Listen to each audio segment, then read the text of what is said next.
The truth doesn't scream. It doesn't throw wine glasses against the wall or slash tires in the driveway. In my 30 years as a chief auditor, I've learned that the truth arrives silently. Usually, it shows up as a digital notification while the rest of the world is asleep. It was 5:14 a.m. inside my home in Greenwich. The kitchen was submerged in a blue-gray darkness, the kind of quiet that costs a fortune to maintain. Ping. It happened at exactly the 10-second mark of my morning. My laptop screen brightened on the marble island. A single notification slid into the top right corner, cutting through the gloom. Sender, Genosis Labs. Subject, DNA Paternity Analysis, Case to 8991. Status, confirmed. There it was. The DNA confirmed it moment. The absolute, biological bottom line. My pulse didn't spike, my hands didn't shake, I simply reached for my espresso. Upstairs, my husband Richard was still asleep. He was likely dreaming the peaceful dreams of a mediocre man who thinks he has successfully cooked the books. He believes he is safe because he pays cash for his dinners and keeps his phone face down on the nightstand. He thinks he is safe because I am his wife, and wives are supposed to be sentimental creatures who can be managed with a weekend trip to the coast and a vague apology about working late. He forgot the one line on my resume that actually matters. I don't get angry. I get the bank statements. I took a sip of the coffee. It was bitter, precise. I set the cup down on a coaster because I hate water rings on the marble. It's untidy. It shows a lack of discipline, just like Richard's affair, sloppy, derivative, and filled with clerical errors. The first error was the slip of paper that fell out of his jacket 3 days ago. A receipt for a walnut crib. Customer pickup. Tomorrow after 12 p.m. I didn't confront him then. I didn't ask, "Who is she?" I simply went to the store. I stood behind a display of imported strollers and watched Lexi, my late best friend's daughter, the girl I had mentored, walk to the counter and sign for that crib. I watched her smile the way a woman smiles when she thinks she has secured a retirement plan in the form of a baby. That was the inventory phase. I knew who. I knew what. But the math didn't add up. Because of the second piece of paper. I pulled the small, crumpled square from under my laptop. I had found this one yesterday, tucked into the inner seam of Richard's travel bag, the secret pocket he thinks I don't know about. It was a typical Tuesday morning. Richard was drinking his Americano before rushing off to a strategy meeting, which I assumed was a strategy for lying horizontally. When he left the house, he abandoned his coffee mug and spoon in the sink. I followed the kit's protocol, gloves on, one clean swab along the rim and the spoon handle, then sealed tube 1. Richard has always left his biological footprint everywhere with careless abandon, much like the way he manages his personal investment portfolio. Scattered, messy, and lacking security. The second sample came from Lexi. She had stopped by that same afternoon, carrying a box of pastries and a face full of tragedy. She sat on my sofa, weeping about feeling lost in the city and dabbing her eyes with a paper napkin. When she left, she tossed that napkin into the small trash can near the front door. After her car pulled away, I retrieved it. It was stained with hot pink lipstick, a cheap shade I had once advised her against because it makes teeth look yellow. But Lexi has never been good at listening. That lipstick had excellent adhesion to paper. Unfortunately, it didn't help any conscience adhere to her character. 2 tubes, 2 separate barcodes, a double-blind sealing process. I mailed them via overnight courier myself. There was no room for mix-ups. No room for cross-contamination. So when the screen displayed related but not parent, I knew I was looking at a variable Richard hadn't accounted for. The baby in Lexi's womb carries Richard's bloodline. It is his kin. But he is not the father. I reached for the crumpled receipt I had smoothed out in part 1. The one I found in the secret lining of his travel bag. Receipt: Duane Reade, Midtown, Town, 9:46 p.m. Item: LTX condoms, 12-pack. I placed it next to the screen. The contradiction was beginning to look more interesting than a federal tax evasion case. Let's look at the logic of an amateur criminal. Lexi wants to get pregnant to secure the inheritance. She buys a crib, confirmed. But at the same time, someone buys condoms. If Richard is the father, why the condoms? He is 65. He claims his machinery still works, but I know for a fact he fears complications more than death. He wouldn't use protection if the goal was a baby. And if Richard is not the father, as the DNA just confirmed, then why does the baby have his genes? Unless I twisted my wedding ring, the cold diamond biting into my skin. A wild hypothesis began to form in my mind. A hypothesis that explained everything. Why the condoms appeared. Because the real father didn't want a baby initially. Or perhaps the real father is young, fertile, and needed to be managed until Lexi decided it was time to stop using them. I looked back at the drugstore receipt. Midtown, near his hotel. Richard hates Yonkers. He considers anything north of the Bronx to be unrefined. He hasn't set foot there in 30 years. But I know exactly who lives in Yonkers. I know who teaches high school history there. I know who has Richard's eyes, Richard's chin, and Richard's DNA, but none of Richard's money. I tapped my manicured fingernail on the marble counter. The results don't name the sin, I whispered, staring through the window into the dark. They name the bloodline. The screen of my laptop was the only source of light in the kitchen, casting a ghostly pallor over the marble island.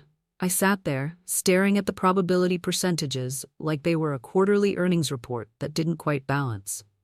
Relationship index, 99.9%. Grandparents. I took a slow breath. The air in the house was perfectly filtered, silent, and expensive, but suddenly it felt thin. Grandparentage. In the world of auditing, we have a saying, numbers don't have feelings, they just have consequences. Richard had spent the last 3 months strutting around the house like a peacock in a bespoke suit, puffing his chest out, hinting at a second wind and a new legacy. He thought he had pulled off a miracle. He thought he had impregnated a 28-year-old woman and proven to the world, and to me, that he was still a titan. But biology is a stricter auditor than I am. The math was rude, but it was clear. The baby in Lexi's womb wasn't Richard's child, it was his grandchild. I tapped my finger against the ceramic coaster. Clink, clink, clink. If Richard is the grandfather, then the father of that baby must be Richard's son. Here is the problem with that equation. Richard and I have been married for 30 years. We have no children. We have investments, we have properties, we have a collection of modern art that looks like spilled paint, but we have no biological heirs. Officially. But every audit eventually uncovers an off-book asset, and Richard has always had a weakness for off-book transactions. I stood up, the silk of my robe whispering against my legs, and walked to the hidden wall safe behind the pantry's spice rack. It was a cliché location, I know. Richard hides his secrets in complex digital vaults. I hide mine behind the saffron and the truffle oil. No one ever looks behind the saffron. It's too intimidating. I spun the dial. Left, right, left. The heavy steel door clicked open. Inside, past the emergency cash and the passports, was a thin manila file folder labeled simply, Project July 1995. I hadn't opened this file in 3 decades. The paper felt dry and brittle, like dead skin. I carried it back to the island and spread the documents out next to the glowing laptop screen. There it was. The asset we had liquidated 30 years ago. Name Harper. D.O.B. July 12, 1995. Mother, Elena Vi. Status, settlement paid in full. Harper. The boy Richard swore he would never see. The boy whose mother was paid a small fortune to move to a quiet suburb and forget the name Richard. I looked at the address on the final settlement check from 1995, Yonkers, NY.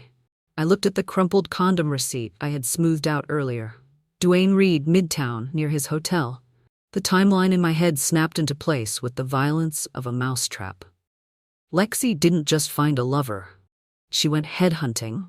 She dug into the past, found the one man who carried Richard's genetic code, and seduced him. She knew that a DNA test on a fetus would show a familial match to Richard. She was banking on the fact that I would be too emotional, too heartbroken to check the degree of the match. She thought I would see positive and collapse into a puddle of tears, handing over the divorce settlement she so desperately wanted. She underestimated the granularity of my attention span. I looked at the photo of Harper in the file, a grainy surveillance shot from when he was 5 years old. He had Richard's jawline. He had the same weak chin that Richard tries to hide with a beard. "You poor thing," I murmured, tracing the face of the 30-year-old man who didn't even know he was being used as a biological syringe. Lexi was running a classic Ponzi scheme. She was using new investors, Harper, to pay off old debts, her desire for Richard's money, hoping the market wouldn't crash before she cashed out. But the market just crashed. It crashed at 5:25 a.m. in a kitchen that smells faintly of espresso and vengeance. I picked up the file. The Robert alias Richard had used on the birth certificate stared up at me. It was sloppy. It was arrogant. It was perfect. I closed the laptop. The glow vanished, plunging the kitchen back into darkness. "You wanted a legacy, Richard," I whispered into the silence. "Congratulations. You're going to be a grandfather." The paper file from 1995 sat on my left, a relic of the analog age. My laptop sat on my right, the terrifying efficiency of the digital present. 30 years ago, burying a secret required lawyers, non-disclosure agreements, and a generous wire transfer to a bank in Ohio. Today, unearthing that secret requires a Wi-Fi connection and a search bar. I typed the name into the browser, Harper V. I added the location, Yonkers, NY. I hit enter. The internet is a cruel auditor. It remembers everything, even the things we paid good money to make it forget. In 0.4 seconds, the ghost Richard thought he had exorcised appeared on my screen. He wasn't a scandal. He wasn't a monster. He was a LinkedIn profile with 200 connections. Harper V. Occupation: high school history teacher. Location: Yonkers Public School District. I clicked on his profile picture. The image expanded, pixelating slightly. I let out a breath I didn't know I was holding. The resemblance wasn't just there. It was offensive. Harper had Richard's nose, the slightly aquiline bridge Richard hates and has considered correcting twice. He had Richard's eyes, that specific shade of steel gray that looks commanding in a boardroom but cold at a dinner table. But there was one difference. Harper was smiling. A real smile, not the practiced, teeth-whitening strip grimace Richard wears for campaign donors. I scrolled down. I found a link to a school newsletter. Mr. V voted Teacher of the Month. The irony was rich enough to tax. Richard, a man who believes he is shaping the future of the economy, has a secret son who teaches the past. Richard can't name 3 U.S. presidents in chronological order without consulting his PR team, yet his biological legacy spends his days explaining the Constitution to teenagers. I dug deeper. Not because I wanted to hurt him, but because an auditor must verify the asset's condition before making a decision. I found a Facebook page. It was private, but the profile photo was public. It showed Harper standing next to a woman in a sundress, holding a toddler on his shoulders. They looked happy. They looked tired, messy, and financially average. They looked like people who buy their furniture at IKEA and assemble it themselves, rather than having it delivered by white glove service to a Madison Avenue nursery. My finger hovered over the trackpad. Technically, Harper is the co-conspirator. He is the man who slept with Lexi. He is the biological father of the child Lexi is using to extort my husband. But looking at his face, that open, unassuming face, I realized the math was more complex. Lexi didn't find a partner. She found a donor. She likely approached him under false pretenses, perhaps feigning interest in him, perhaps playing the role of a woman looking for love, all while harvesting the genetic material she needed to unlock Richard's vault. Harper doesn't know. He doesn't know he is the son of a wealthy tycoon. He doesn't know his girlfriend, Lexi, is his father's protégée.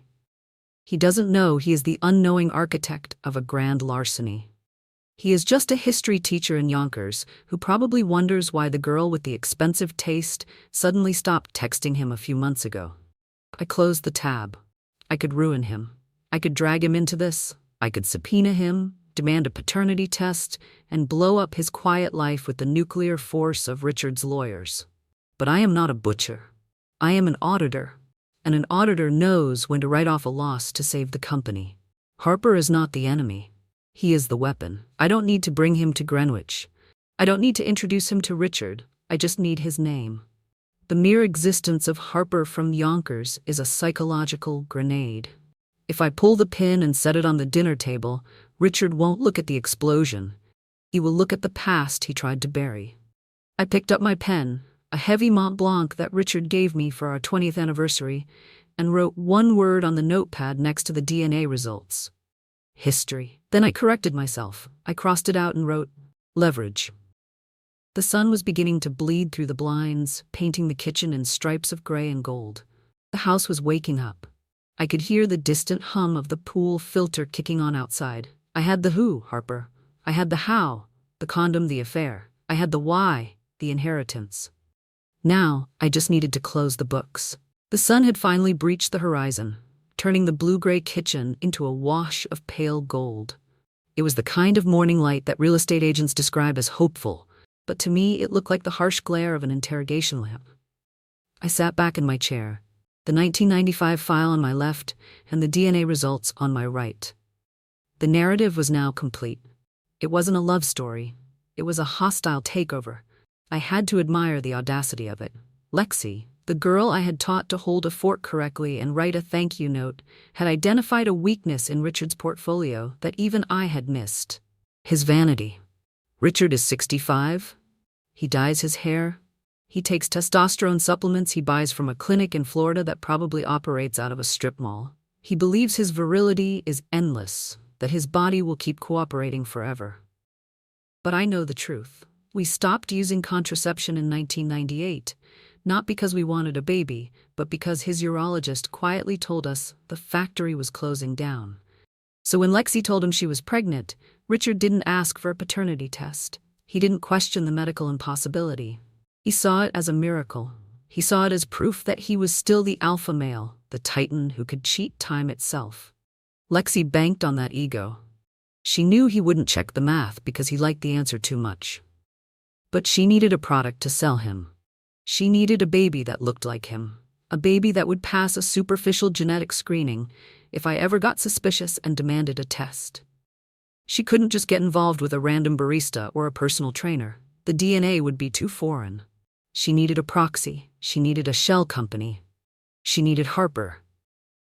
I looked at the grainy photo of the 5-year-old boy in the file again. Harper was the perfect biological loophole. He carried 50% of Richard's DNA. A child fathered by Harper would carry 25% of Richard. To a casual observer, or a desperate old man, the resemblance would be striking. The eyes, the nose, the bloodline. Lexi didn't get close to Harper for his history lessons. She got close to him to obtain the specific genetic match she needed to unlock Richard's trust. "You didn't want a lover," I whispered, closing the manila folder. "You wanted a donor who wouldn't ask for a receipt." It was brilliant, really. In the financial world, we call this a synthetic asset, creating value out of something that doesn't technically exist. She was manufacturing an heir using outsourced parts. I gathered the papers. The 1995 settlement. The birth certificate signed by Robert.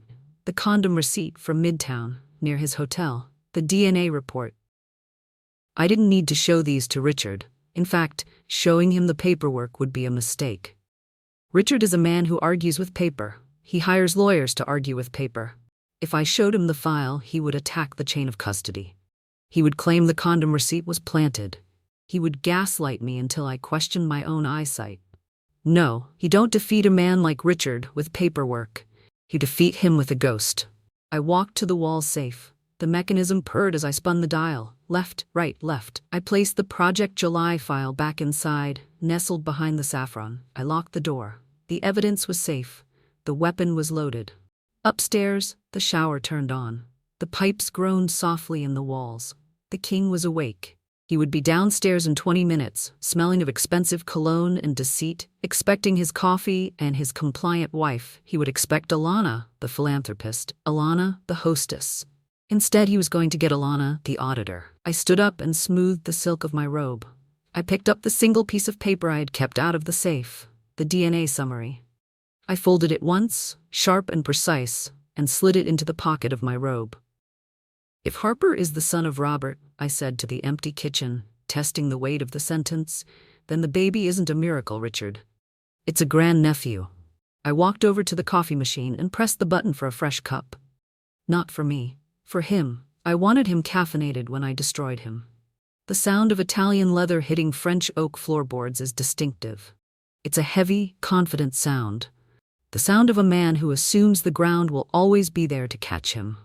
Richard walked into the kitchen at 6:42 a.m. He was dressed in a charcoal suit, the kind that costs more than a mid-sized sedan and screams fiscal responsibility.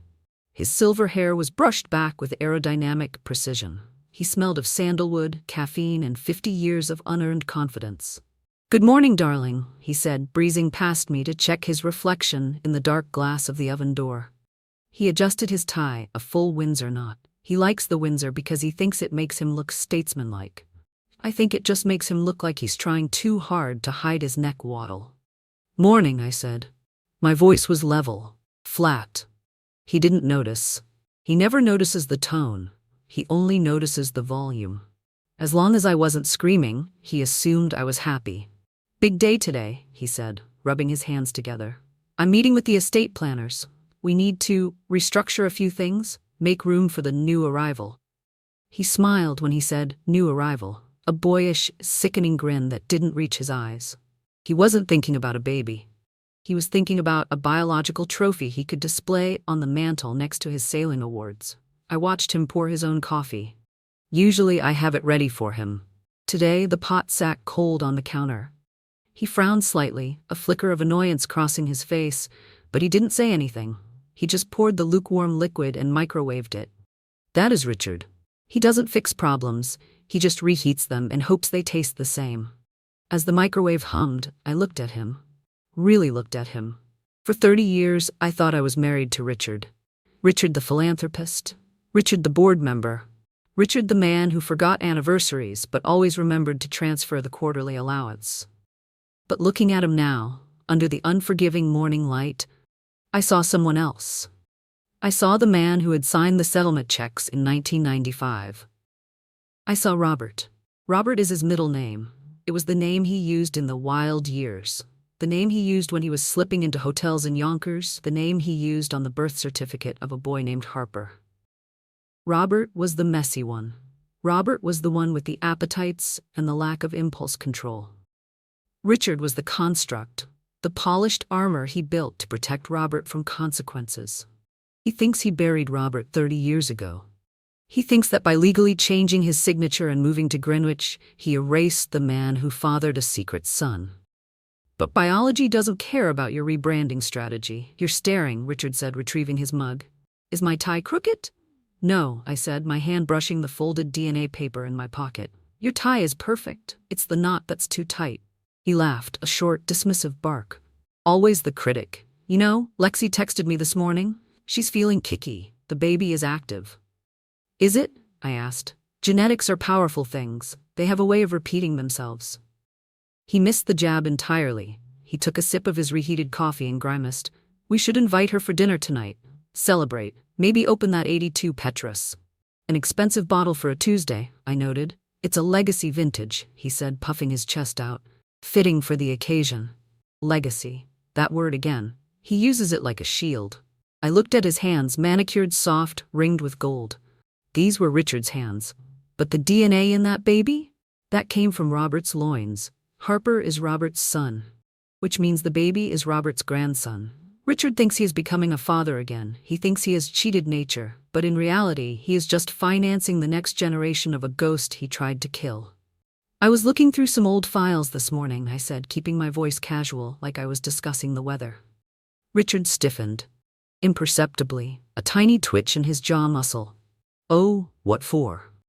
"Tax audit, the 95 returns. I found some irregularities, payments to a Robert." He froze. The mug stopped halfway to his mouth. For a second, the mask slipped, the titan vanished, and I saw the terrified eyes of a man who knows he forgot to shred something. "Robert," he stammered, his voice jumping an octave. That must be a clerical error. A consultant, maybe." "Maybe," I said. I stepped closer to him. I wanted him to smell my perfume. I wanted him to remember that I am the one who balances the books. "On paper, he was listed as a liability," I said softly. "But in this house, we don't talk about liabilities, do we? We only talk about assets." He stared at me, searching my face for a threat. He didn't find one. He only found his wife smiling a calm, terrifying smile. "I call you Richard," I said, straightening his lapel, "because Richard is the one who pays the bills. But don't think I've forgotten the other name." I patted his chest, right over his thumping heart. "Have a good day at work, dear. Don't let the consultants bother you." The hum of Richard's SUV faded as he drove toward his legacy planning meeting, leaving the Greenwich estate in a state of expensive, suffocating silence. He was rushing to meet attorneys to carve out a piece of our world for an unborn ghost. I sat in the library, where the morning sun hit the gold-leafed spines of books no one in this house ever read, and began the final audit of the architect. Lexi. She wasn't just a mistress. She was a corporate raider in a floral sundress. I had raised her after her mother, my best friend, passed away. I had taught her how to hold a salad fork, how to write a thank you note on heavy cream stationery, and how to smile just enough to hide her teeth. I thought I was building a character. It turns out I was just training a high-level competitor who knew all my blind spots. Most mistresses want a seat at the table. They want love, attention, or at least a condo in the city with their name on the deed. But Lexi? She didn't want Richard's aging heart. She wanted his infrastructure. She understood that Richard was a man of immense vanity but limited foresight. She knew that as a mere affair, she was a depreciating asset, something to be liquidated the moment I found out. To become an unerasable debt, she needed a legal binding more powerful than a marriage certificate. She needed an heir. But there was a hidden variable in this equation, a discovery I made while cross-referencing Richard's private medical expenditures with our joint trust withdrawals. I found a series of payments to a boutique fertility clinic from 10 years ago. The shock wasn't that Richard was seeking help. It was what those payments actually meant. 10 years ago, Richard wasn't discovering a new blockage. He was trying to reverse an old decision, quietly, privately, because he wanted his body to cooperate on his timeline, not mine. The attempt failed. The specialists documented it in clinical language, but the conclusion was simple. He remained effectively sterile. And yet, for the 5 years following that failure, he sat across from me and encouraged me to undergo 3 rounds of invasive, soul-crushing IVF. He watched me inject hormones into my own skin, watched me cry through every failed implantation, and held my hand while I mourned the children we would never have. He let me destroy my body and my spirit to try for a family, all while he carried the truth in his pocket, truth he never intended to share. He didn't do it because he hoped for a miracle. He did it to keep me distracted and compliant while he slowly moved my family's ancestral holdings into accounts he could control. He didn't just steal my future. He audited my grief and found it profitable. Lexi, with her predatory instincts, must have found those records. She didn't see a tragedy. She saw an opening. She realized that Richard's narcissism was so profound that if she presented him with a miracle pregnancy now, he would never admit to his sterility. To do so would be to admit to me and the world that he is a hollow, broken man who lied for decades. He would rather be a miraculous father than a confessed fraud. So Lexi performed some biological outsourcing. She found Harper, a secret son from 1995. The only fertile man on Earth who shares Richard's genetic signature. She didn't seek out Harper for love. She sought him out as a raw material. She seduced the son to con the father, using Harper as a mobile gene bank to manufacture a product that would pass a DNA test with flying colors. She wasn't looking for a husband or a father. She was building a financial structure where the baby was the collateral, and Richard's vanity was the unconditional guarantor. She wants the child to be the sole legal heir, a golden key that gives her total control over the empire I built. I looked out at the garden, where the landscapers were trimming the hedges with obsessive precision. Lexi was trimming my life in much the same way. She thought she had found the perfect loophole. "Too bad for you, Lexi," I whispered, my voice as cold as a frozen asset. "In every audit, we don't just look at the valuation. We look at the source of the capital." Lexi had forgotten that once the capital is proven to be tainted, the entire structure is subject to immediate seizure. She thought she won with a pregnancy. In reality, she just signed a confession of fraud. She didn't choose a man. She chose a system and a signature. The audit of a human life is rarely about the big, glaring crimes. It is about the small, overlooked line items that don't add up. By 4 p.m., the library felt like a command center. I had moved from investigating a mystery to orchestrating a funeral for a 30-year marriage. I picked up the last piece of evidence, which I had kept in a small glassine envelope, the late-night drugstore receipt. Date 2 weeks ago. Timestamp 9:46 p.m. Location, Duane Reade, Midtown, near his hotel. Item, LTX condoms, 12-pack. Most women would cry over a condom receipt. I simply found it hilarious in a dark, clinical way. Richard is 65 and, as I now knew, has spent a decade hiding his sterility behind my tears. He hasn't bought protection since the Clinton administration. In his mind, he is the source, the progenitor of a new dynasty. He wouldn't dream of using a barrier between himself and his miracle. But Lexi is a professional. She couldn't risk the purity of the data. If she was sleeping with Richard, which she was, for the sake of the theater, she needed to ensure that no stray, broken biological material of his could ever contaminate the DNA sample she planned to harvest from her womb.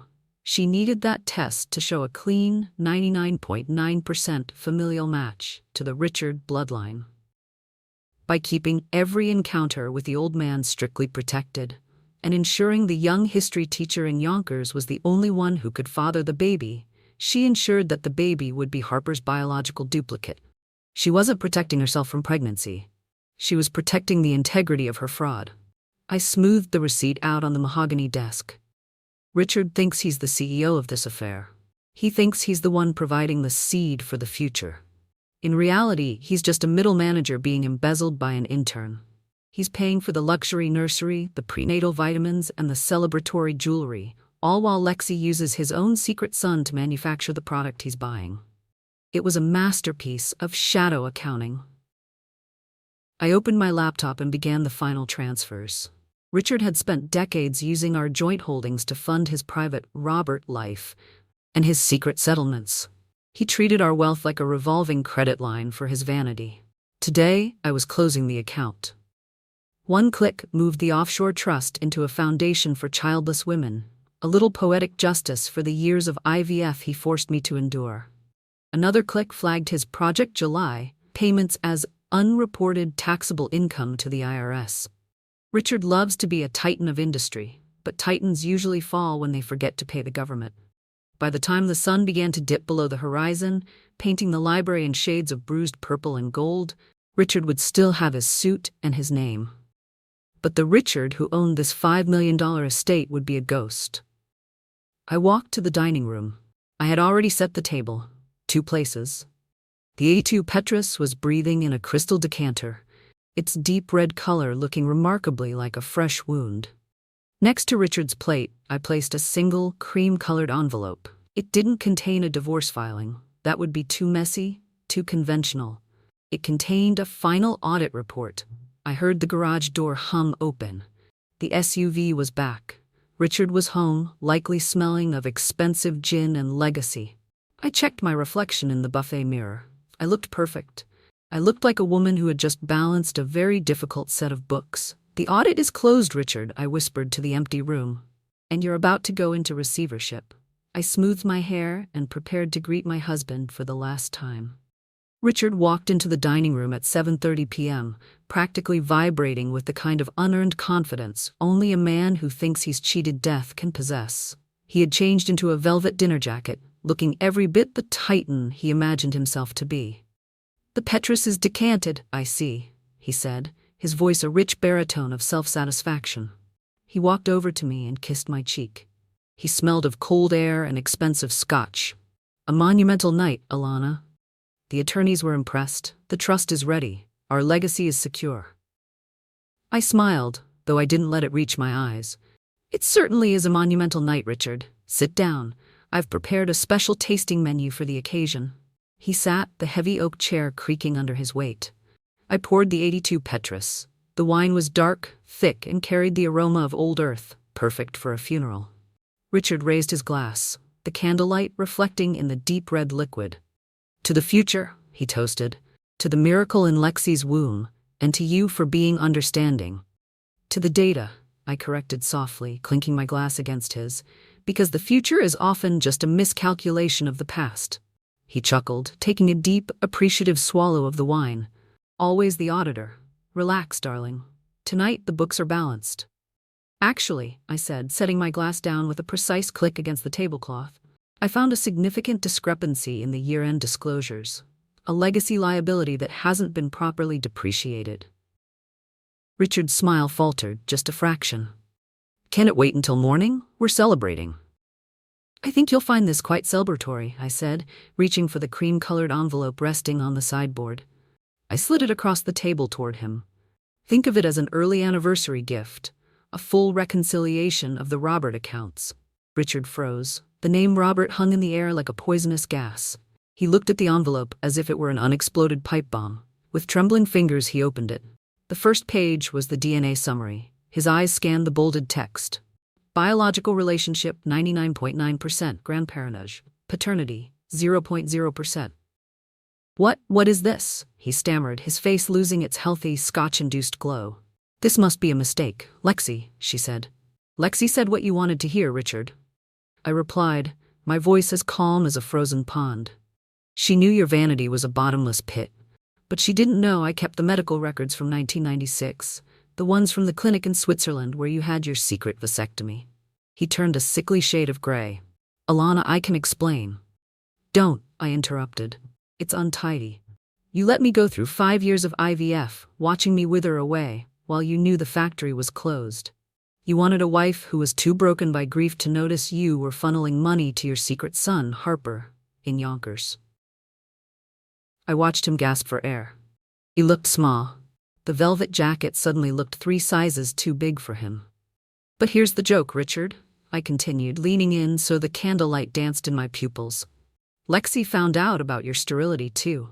She knew you couldn't give her a child, so she went to the only other man who shared your signature. She seduced Harper. She used your secret son to manufacture a grandson that she could pass off as your child. She didn't want your legacy. She wanted your signature on a trust fund for a baby that makes you a grandfather, not a father. His hand shook, the glass tipped. The 82 Petrus slid in a slow, elegant spill across the white linen, spreading like a bruise you can't explain away. Shoo. She used him? He whispered, horrified. She ran a Ponzi scheme on your ego, Richard, I said, stood up and smoothing my dress. And I've just filed the notice of insolvency. I've moved the Cayman funds, I've flagged the Project July payments to the IRS, and I've already spoken to the board. By Monday, you won't just be childless, you'll be unpensioned. I looked down at the man I had spent 30 years protecting. He wasn't a titan. He was just a bad investment I was finally writing off. Enjoy the wine, Richard, I said, turning toward the door. It's the last thing in this house you can afford. The silence that followed my exit from the dining room was the most expensive thing in the house. It wasn't the peaceful silence of a well-run estate. It was the hollow, echoing quiet of a bank vault that had been cleaned out in the middle of the night. I stood in the foyer, watching through the frosted glass of the front door as a black town car pulled into the driveway. It wasn't for me. I had already called for Richard's exit transport. Richard stumbled out of the dining room a few minutes later. He had removed the velvet jacket, appearing strangely diminished in his white dress shirt, which was now speckled with the 82 Petrus, a permanent red reminder of his spilled legacy. He looked like a man who had been caught in a storm he didn't believe was possible. Alana, he croaked, his voice stripped of its usual boardroom resonance. You can't take everything. We built this. I built this. Correction, Richard, I said, checking my watch. It was 9:15 p.m. I built the structure. You just lived in the penthouse. And as the majority shareholder of this marriage, I've decided to move in a different strategic direction. We're diversifying. Specifically, I'm diversifying you out of the portfolio. I handed him a small, high-quality leather suitcase. I had packed it myself while he was at his meeting earlier. It contained 3 suits, his favorite silk ties, and his toiletries. The accounts you keep under the Robert alias are frozen, I continued, my tone as brisk as a Monday morning briefing. The Greenwich house is titled to a holding company I control. Lexi has already received a digital copy of the audit report. I imagine she's currently busy deleting your number and looking for a new investor who hasn't had a secret vasectomy. You're a monster, he whispered, though there was no fire in it, only the cold realization of his own insolvency. I'm an auditor, Richard, I replied. A monster is a man who lets his wife inject herself with hormones for half a decade while he hides the truth to protect his vanity. I'm just the one who finally balanced the books. As the driver knocked on the door, I felt a strange sense of lightness. The 30-year audit was finally over. The Project July file was destroyed. The secret son in Yonkers was about to receive an anonymous, life-changing educational grant from a private foundation, and the man standing before me was finally being valued at his true market price, 0. "The car is waiting," I said. "I'd suggest you find a nice hotel in Yonkers. I hear the history there is fascinating." He didn't argue. He took the suitcase and walked out into the cool night air. I watched the taillights disappear down the driveway, the red glow fading into the dark woods of Greenwich. I walked back into the kitchen and poured myself a glass of sparkling water. I looked at the marble island, now pristine and empty. No receipts, no DNA kits, no lies. Lexi would try to find Harper, of course. She would try to pivot, to use the baby to stay relevant. But I had already sent Harper's wife a very detailed, very anonymous packet regarding Lexi's business model. Harper might be a history teacher, but his wife was a former litigator. Lexi wasn't going to find a second chance in Yonkers. She was going to find a restraining order. I sat down at the table and opened my laptop one last time. I didn't look at brokerage accounts or offshore trusts. I looked at a travel site, Legacy. I murmured to the empty room, a small, genuine smile finally touching my lips. "I think it's time I start my own."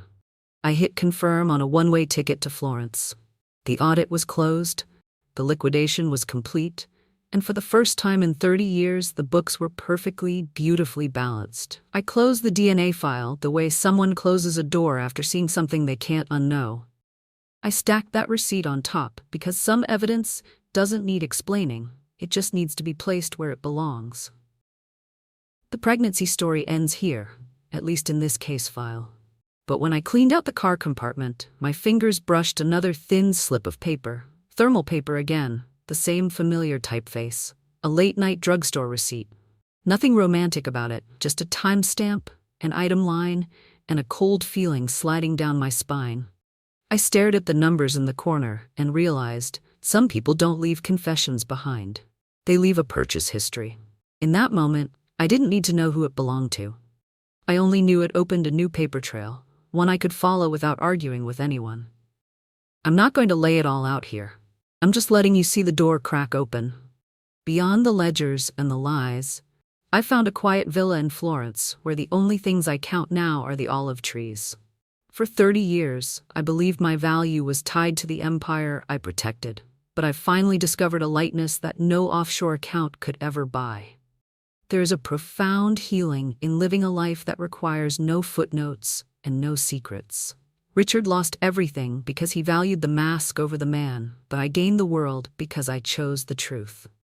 As the old saying goes, a clear conscience is the softest pillow. For the first time in my life, I am finally resting well. If you think this ends with a condom receipt, you're looking too small. Other case files start with receipts like this, and every slip leads to a different truth. If you want to watch the next case begin, follow the receipts.